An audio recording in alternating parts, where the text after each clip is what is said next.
Raul, vinyl community, Raul. Man, that's a fun name to say. Hey vinyl community, and hey Raul, what's going on? It's LJ, and this video is a response to Raul's 200 subscribers contest, Under the Influence. Kind of sounds like a radio show. Under the Influence, under the influence.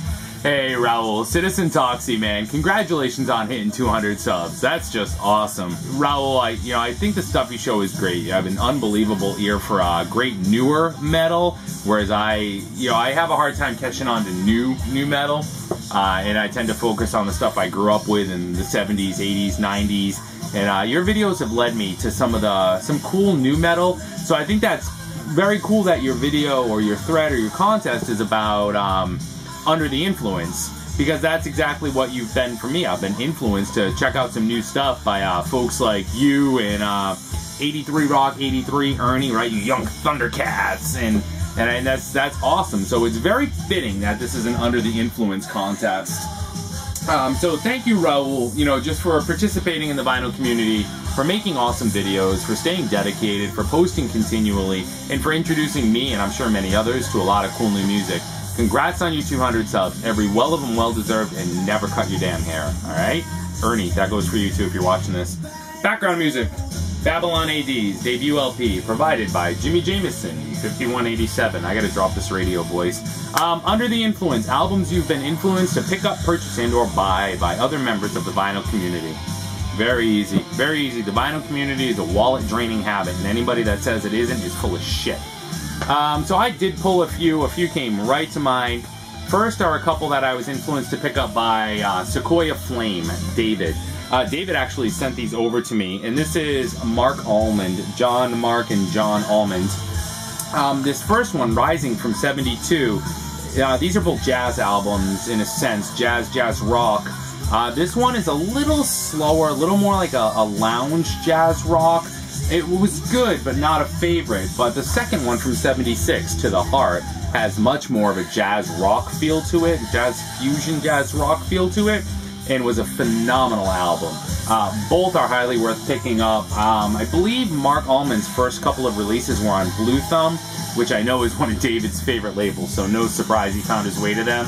But David, thank you for those, and the influence even to check out more was awesome. Next up was something I was influenced to pick up by Chris, who was Astral Traveler 68 in the VC. I believe now he's John Coltrane 68 in the VC, but if you want to find your way into some new music and some obscure shit, you check out Chris's videos, because, I mean, Chris, not only does he know his stuff, but his entire collection is like, you won't find a mainstream record in it, except for the Phantasm soundtrack, which he won't to this day sell to me, Chris.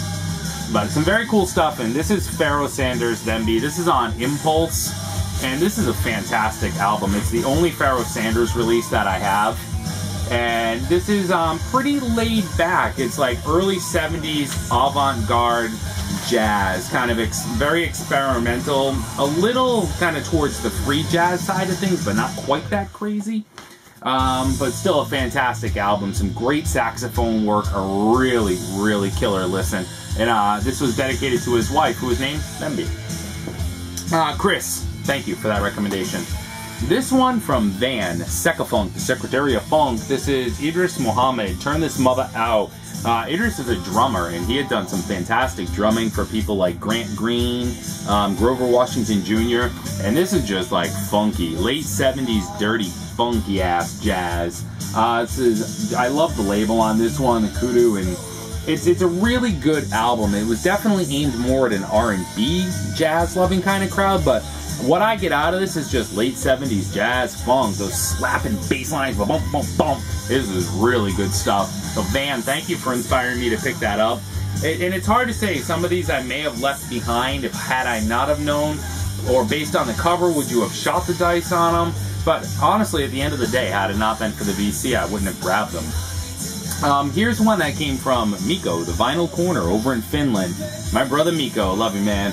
Here is Terran, The Spell of Iron.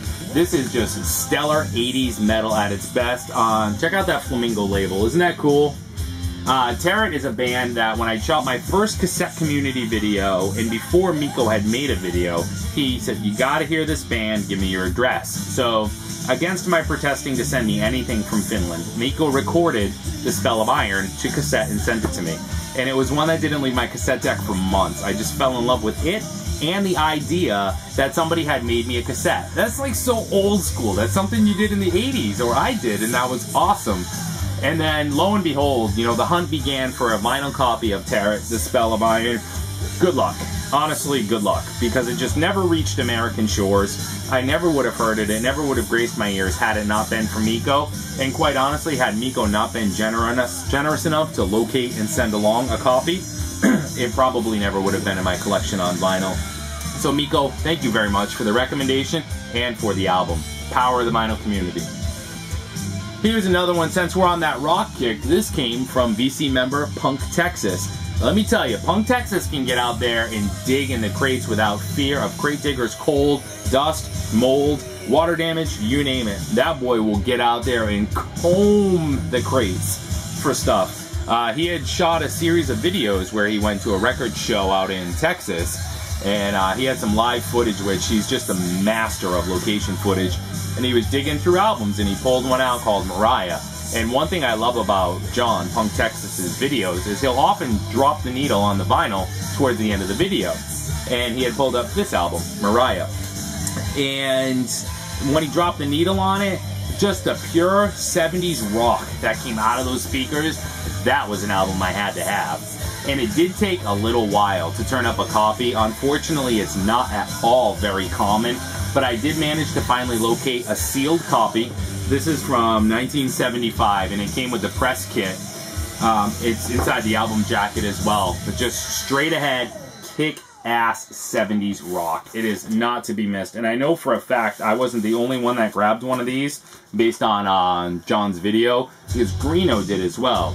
And speaking of Greeno, and this is the last one I'll show, Greeno and I just trade albums constantly back and forth. It's always a blast. I've become really great friends with Greeno, and I really appreciate and love that friendship.